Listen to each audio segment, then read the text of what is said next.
On today's show, we're 1 week into the NHL season, and we've only got two perfect teams. We have a number of injuries and lots of standout performances. We'll get to them all in this week's Locked On NHL.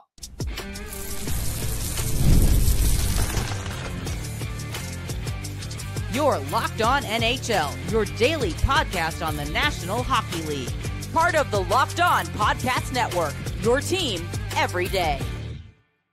Hello and welcome inside this Wednesday, October 15th edition of Locked On NHL. I'm Ross Levitan from Locked On Senators, and as always, it's a Battle of Ontario edition, joined by Mike DiStefano from Locked On Maple Leafs. Today's episode is brought to you by FanDuel. Download the FanDuel app now by visiting FanDuel.com and win $300 in bonus bets if your first $5 bet wins. That's over at FanDuel, over at Locked On Sens. It has been a pity party over the last 24 hours with the news that Brady Tkachuk will miss at least 4 weeks. We'll discuss that more later on in the show. Mikey got a rebound victory after a couple tough losses to the Detroit Red Wings. Toronto gets back in the win column, but they're one of many storylines across the league. Most notably, we got stick taps to give out to the Carolina Hurricanes and Dallas Stars, both perfect 3-0 records. Mikey, hot question right off the bat. Which one stays undefeated longer? Let's take a quick peek at what their schedules are, I suppose. But here's the thing. I think both of these teams, legitimately, they're obviously both Stanley Cup contenders. But, I could see these two in a collision course for the Stanley Cup final. I really, really could. These are two very well-built teams. So the Jackets or the Stars have the Canucks, the Blues, Columbus, and then the Kings. So that's kind of a difficult sked. And then who? Carolina. Will they both be undefeated? That would be game number 8. For the I'm going to go ahead and say both teams, game 8. They'd both be 7-0. Are you calling it? The Canes are on a long road trip. Started out with a big win, 5-1 last night, but they've got Anaheim, LA, Vegas, Colorado before ending the 6-game trip in Dallas. There's no way they're making it through that gauntlet and making it to Dallas on the 25th without a loss to one of LA, Vegas, or Colorado on the road. There's no way that they make it through that gauntlet without a loss. So I just see, a less likely scenario that the Canes can make it to that point without a loss. Dallas, I think they can take care of some business there. They've got mostly home games too, actually, leading up to it. Just that one game in St. Louis on the weekend. No back-to-backs either. It's a pretty stretched out schedule. So I'm gonna say the Stars. I think the Stars have the best chance to remain undefeated as we embark on this new season. It's always fun to see the last one standing. I think it'll be Dallas. I think they're a great team. I mean, what they've been able to build over there with Jim Nill is just super impressive. But they're performing also, and the schedule lines up for it. Yeah, it does. And this combination now of having Rantanen for a full season, and they made a few changes, I think, on the blue line in particular that I really liked in the offseason. Obviously, you get another year of experience from Thomas Harley, who's going to step up into one of the top defensemen in the National Hockey League. Love Harley, man. I love that guy. He's going to make Team Canada. I'm convinced of it. You think so? Yeah. I've been thinking a lot. This is a bit of an aside, but everybody's thinking about the Olympics. We've also gotten the notes so far around the league where general managers, whether it's Bill Guerin with Minnesota or others in the management for USA, Canada, they're around the NHL. They're at the Bell Center last night scouting. So it's on everyone's mind. Actually, glad this came up because today the countries have to make their long lists. 42 skaters and 5 goalies have to be named today. Really? For why? The Olympic teams. I don't know the answer to why, but I'm excited to see some of these names that are on the long list. Interesting. I didn't realize they had to make a long list. I thought they had until, was it the beginning of January, end of December to name the team? That's the next deadline. So if someone out of nowhere turns into the best player over the next month and they're number 46 on that list, they can't take them to the Olympics? No, I don't know. Maybe if there's injuries, all of a sudden you can add to that 42. I think it's kind of It's silly. outrageous. Yeah, it's outrageous. Tournament Wow. starts February 11th, and we've Yeah, got to why do are a we? cut down day October 15th. I mean, realistically, it's probably going to be the guys who are at the camps, because there was like roughly Correct. 42 skaters at the camps. But what we were told was that, oh, just because they're not at camp doesn't mean that they won't make the team. Yep. So, like, especially for the Canadian goaltending situation, like apparently it spoke to many guys, but only those same 3 goalies got the invite to camp. But it's a wide open competition. There's many other goaltenders who are being looked at. It's like, all right, whatever, sure, Jimmy, sure. Yeah, well, I think we know who the starter is going to be, right? Jordan Binnington's leading them out for game 1, no matter what happens. Yeah, totally agree with that And one. Montembeau's had a nice start to his season too. He's kind of the guy, right? As the third stringer at Four Nations. Yeah, Logan Thompson's, started pretty Big good. snub. He was a snub last year. I think he's got a shot to make it this year for sure. So yeah, we'll see. We'll see how that ends up working out. But in terms of the NHL, yeah, I think those are the two of the top teams playing right now, man. Dallas and Carolina, both 3-0, both undefeated on the year. But I think Dallas might be the last one standing here. One of the teams that is 2-0-2, so not perfect, but perfect in regulation, is the Vegas Golden Knights. They had a huge win against the Calgary Flames, down 2-0, 12 minutes in.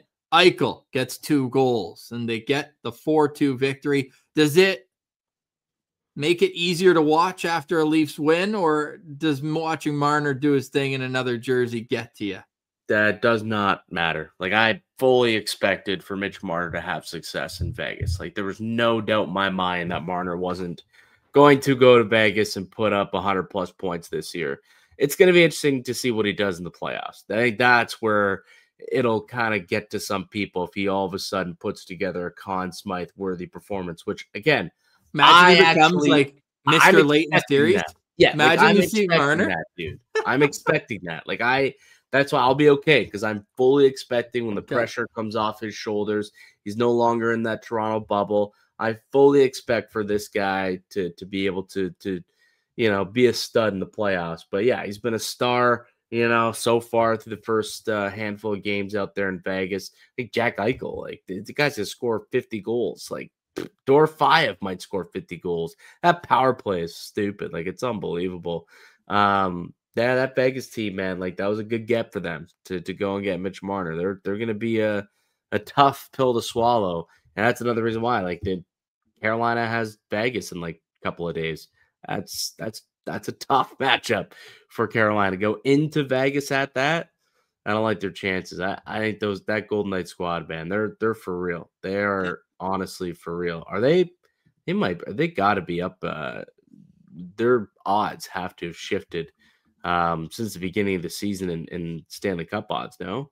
Oh, they have to. And I think that a storyline, maybe it's because the injuries in the regular season, but it felt like people thought, Vegas, they get Mitch Marner, unbelievable for their right side. But like Mark Stone is still humming along and still at 2 points per game this season. He's got 6 assists so far. He's unreal. Never quit on your guy, Marky Stone. Dude, he's going to be on you. I'm getting everyone ready. I'm getting everyone ready for Mark Stone and Drew Doughty to be on the Olympic team. Drew Doughty, yes. Is going Mark Stone, no. He is going to be on that Olympic team. We'll see. Guaranteed. We'll see. Guaranteed.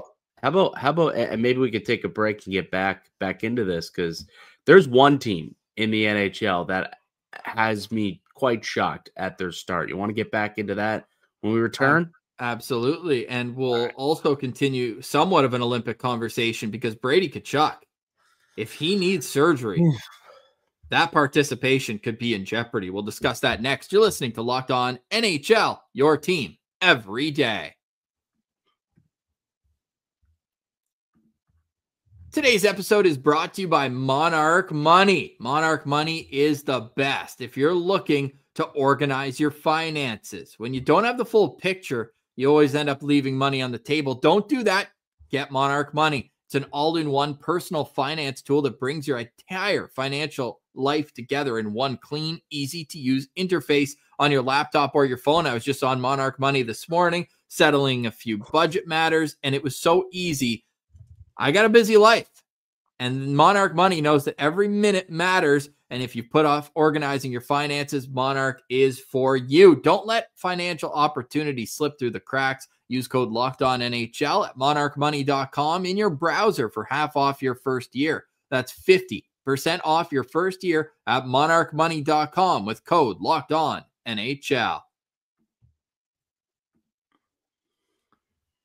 Welcome back, Locked On NHL, your team every day. Shout out to the everydayers making us your first listen all across the Locked On Podcast Network. For more with Mike, you can check out Locked On Maple Leafs. I'm over at Locked On Senators. And before we get to the big news out of Ottawa with Brady Tkachuk, that is going to be tough to get through.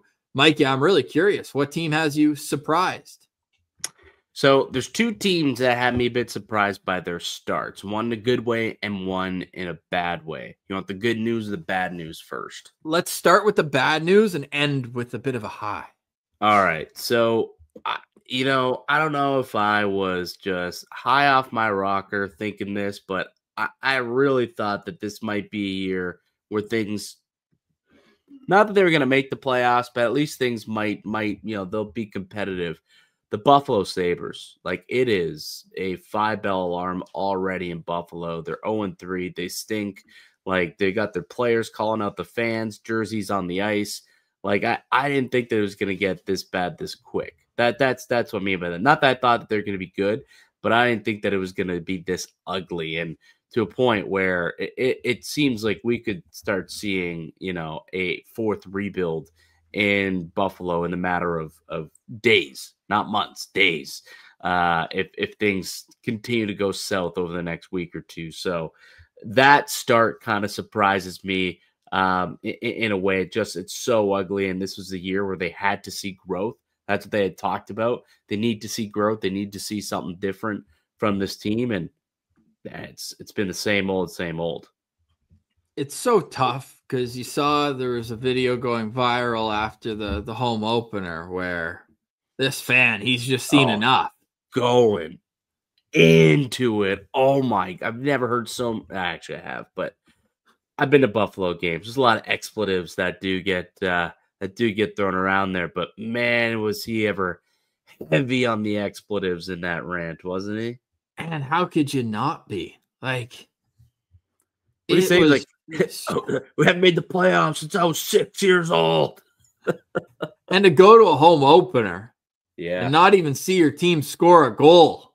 It's a true fan, though. It's a true fan. I always appreciate that. I saw some people being like, "Wow, this guy lets his team get to his life." It's like he's a true fan. He's showing up.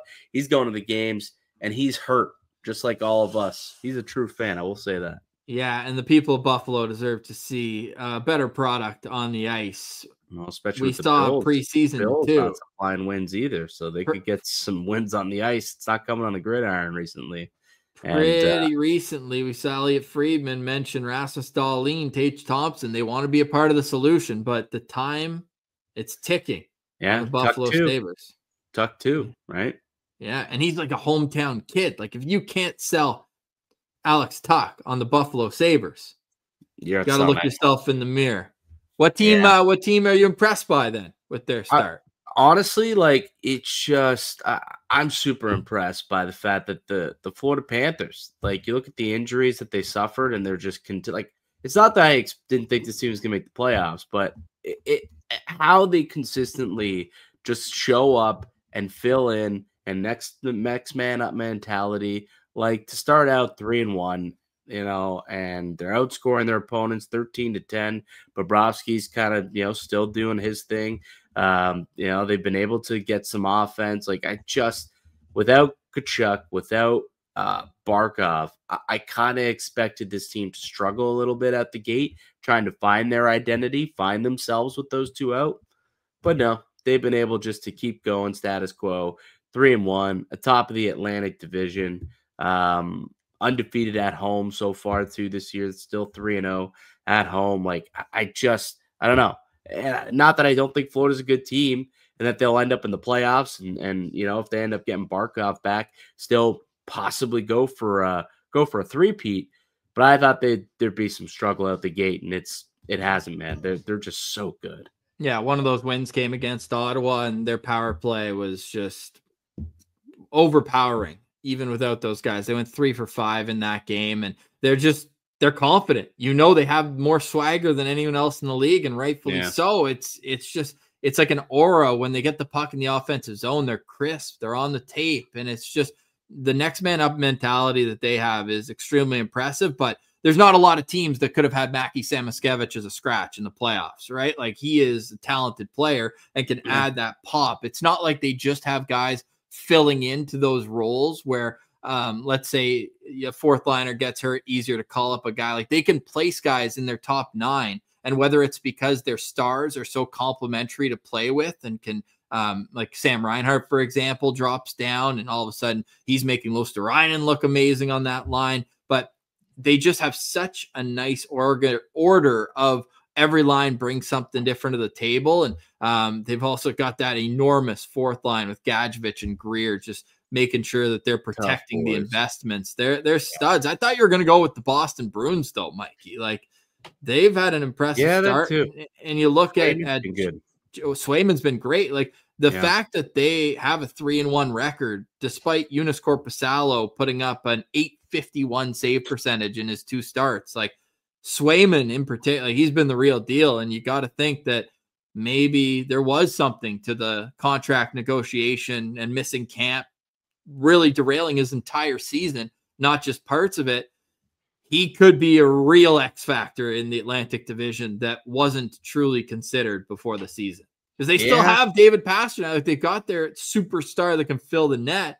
They don't need to have the depth of a Florida, because if their top players are as good as they can be and you're getting elite goaltending, you can make some noise, especially as people might count you out and say, hey, let's go into Boston and get 2 points. And maybe it won't be that easy. Yeah. I mean, it's only a week, right? It's only a week, but I didn't expect for the top 3 of the Atlantic to say Florida, Boston, Montreal. And then you got the Leafs at 5, Tampa at 6. Tampa, they've given up 16 goals in 4 games. Like, they were up 3-1 on Ottawa, choked it away. Yeah, and like last night, going to overtime against Montreal, they were up. They gave that game away as well. And yeah, it's kind of a funky start for the Tampa Bay Lightning there too. But it's still early. It's still early. There's still tons of time for some teams to find themselves, get in the groove, and it's why you play 82 games, not 3 or 4, right? I mean, look at what the Rangers were in the first 10 games last year. Wagons, and then how did it end up? Not so good for our New York Rangers, who, again, not starting out so good this year. It's a carryover into last year. They've been shut out, 3 times in a row on home ice? Brutal. Unbelievable. That's so bad. I said going to the home opener, not seeing your team score. That's tough. How about 3 games in a row? Brady Tkachuk injury and the 3 stars of the week are next. You listen to Locked On NHL, your team every day.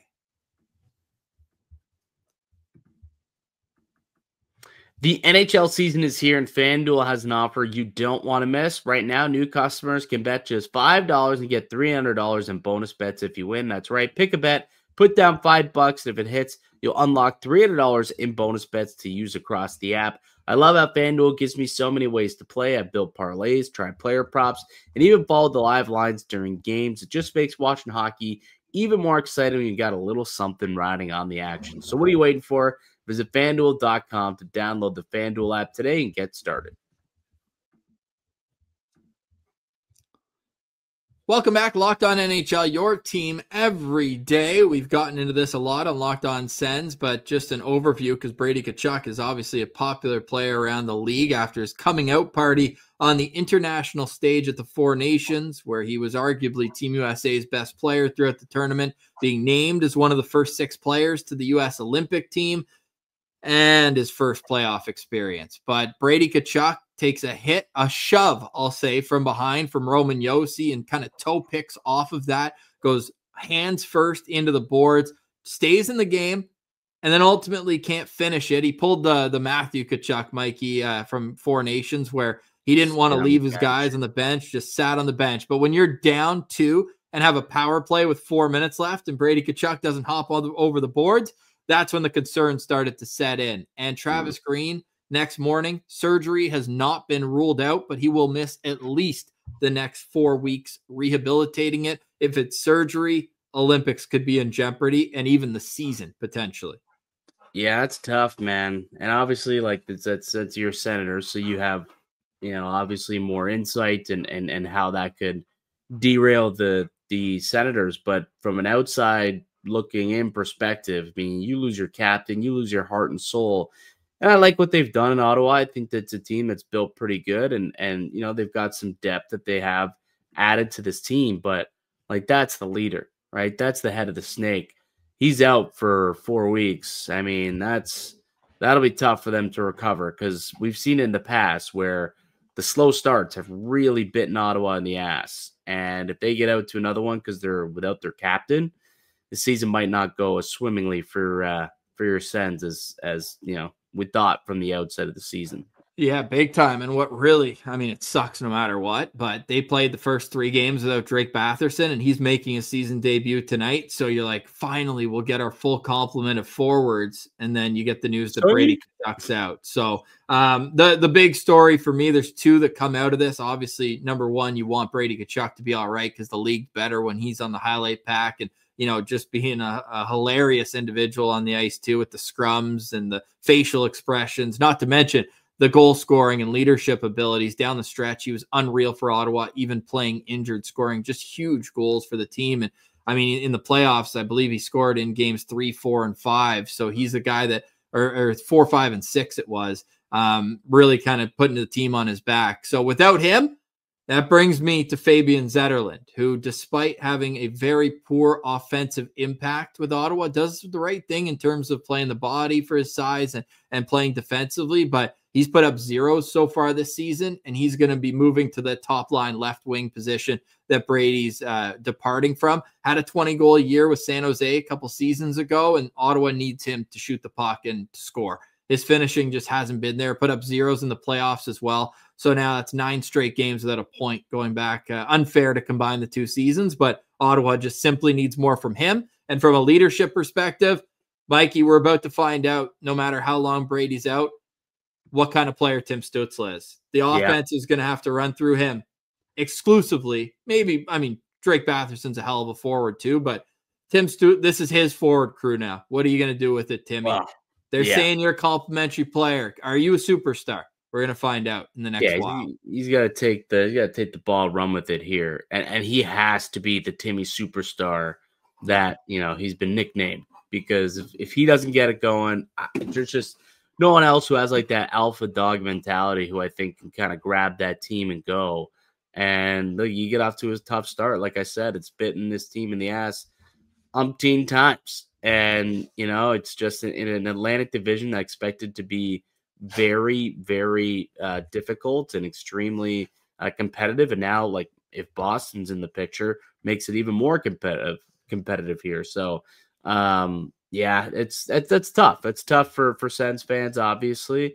We'll see if they can kind of get through it, because no excuses. The Florida Panthers have been able to get through their Barkov and Tkachuk injuries, and they're 3-1 to start. So Ottawa, I'm sure they'll be expected to, do the same thing. Next man up, and let's get some guys step up here. Starts tonight because they're taking on those lowly Buffalo Sabres. You have to match, if not exceed, their level of desperation. A trap game then? No, it can't be. Game? First time wearing the red alternate jerseys. You got swept in the season series by Buffalo last year. Yeah. If you're trapped by a team that's beaten you 4 straight times, you don't understand the picture. But Ottawa's gotten out to poor starts in all 3 games. They've trailed 2-0 and 3-1 in all 3 games. First game, they were able to come back and beat Tampa, but then they lose in Florida. So 2 tough games to start the season against 4 of the last 6 Stanley Cup champions. But then you come home, And sure, you could say UC Saros stole the game, but you have to finish. And that was a problem for Ottawa last year, is their finishing ability. And now you've lost your number one shooter in Brady Tkachuk. So a tall task ahead this week. But if you look at Ottawa's schedule, 2 of the 3 teams without a win in the Eastern Conference are on the schedule at Buffalo tonight, home to the New York Islanders on Saturday. And tomorrow, the Sens will host the Seattle Kraken, who are off to a 2-0-1 record. Mikey, 3 stars of the week. Who is the most impressive player from last Wednesday through last night's action? For me, it's been Jack Eichel. Like, I think Jack Eichel's the number 1 star for me. Like, that guy's been unbelievable in Vegas. Marner's been such a great compliment for him. Like, feels like the guy's gonna score, I think, 50 goals this year. I think he's tied with Kaprizov for 9 points to start the season. But Jack Eichel, for me, gets my number 1 star. I love that call. He's been electric in those 2 goals. I mean, coming back against Calgary makes it even nicer, the fact that, or better for him, I should say, not nicer, that it really impacted the team winning. There were high-calorie goal points. I'm going to go with Kirill Kaprizov, just the fact that he signed that huge ticket. What's the encore performance from that? Are you going to have a bit of a lag from the excitement? No, Kirill Kaprizov has been elite. 3 multi-point games, 2 3-point games so far this season. And he needs to be head and shoulders above everyone else in the league to rationalize the contract. So I think that it's important for him to get off to a good start, and he has. So I'll go Kirill Kaprizov, number 2. All right. Number 3, I'm going to do a little cheat here. Can I cheat? Do you mind if I cheat? All right. So for number 3, I'm actually going to give it to the Minnesota Wild power play. Okay. I'm giving it to the Minnesota Wild power play. If you take a look at who leads the league in power play points, it's quite literally Minnesota Wild. Like, Kirill Kaprizov has 7 power play points. He's number 1. Matt Boldy, number 2, with 6. Zeev Buium, a rookie, number 3 in the league with 5. Tarasenko, number 4 in the league with 4 points, tied with Joel Eriksson Ek, his own teammate. So, and a few other players around the league. But the entire first unit power play for the Minnesota Wild are in the top 5 in league scoring. And, like, when do you ever see that? Like, it's just been unbelievable start for them on the power play. They're 47.6% success rate through the first 4 games. So I give a shout out to the Wild power play as my 3rd star. And go check out Locked On Wild for a whole lot more, and Locked On Vegas Golden Knights for more on how the season is underway for Mitch Marner and Jack Eichel. Zeev Buium. This guy possible? He's legit, dude. I wanted him for the Sens. He fell in the draft. He's a stud. I'm just saying, Calder candidate. Demidov was a heavy favorite. I think Buium was next at like 20-1 after that, dude. Yep. Might be worth the sprinkle. Demidov did a stick goal in last night's game. What's he at? Hang over on, at FanDuel. Our good friends over at FanDuel. Yeah, our good friends over at FanDuel. Do they not have this? What's going on? Do they not have? Oh, yeah, there's Demidov plus 240, Schaefer plus 350. He's had a good start too. Zeev Buium 4th at plus 1,000. All right, go get that now at FanDuel. For today, we say goodbye. For Mike DiStefano, I'm Ross Levitan. This has been another edition of the Locked On NHL podcast, your team every day.